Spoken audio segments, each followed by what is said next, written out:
மக்களை பார்த்து அழுதுருக்காராம் ஐயா அன்னைக்கு ஏதோ விஜய் அவர்கள் இல்லைங்க, கண்ணீர் விட்டு அழுதுருக்காராம். உங்களுக்கு என்ன வேணும், படிப்பு செலவு வேணுமா, எல்லாம் தனித்தனியாக கூப்பிட்டு விசாரிச்சிருக்காராம் இல்லையா? அடுத்த மாதம் பாருங்கள், இந்த 41 குடும்பம் எங்கே இருக்குன்னு தெரியாது. அடுத்த மாதம் அந்த குடும்பத்தோட நிலை என்னன்னு கேளுங்க, யாருக்குமே தெரியாது. மறந்துடுவாளா எப்படி? அவ்வளோ மறந்துடும். அன்னைக்கு கூத்து இதுதான்.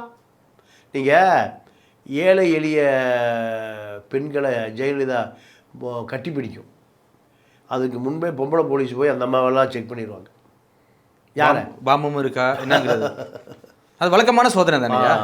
ஆனால் எம்ஜிஆர் பாம்பு கீமு கத்திரிக்காய், ஐயா பாவம் வயசான பாட்டி வயசானவர் யாரை பார்த்தாலும் அன்பு ஆதரவாக பேசி அணைச்சிக்குவார்.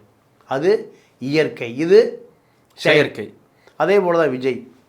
உண்மையாகவே நீ அந்த மக்கள்கிட்ட உணர்வு இருந்தால் அவன் வீட்டுக்கு போயிருக்கணும். ஒவ்வொருத்தர் அரசு பண்ணாலும் பரவாயில்லடா.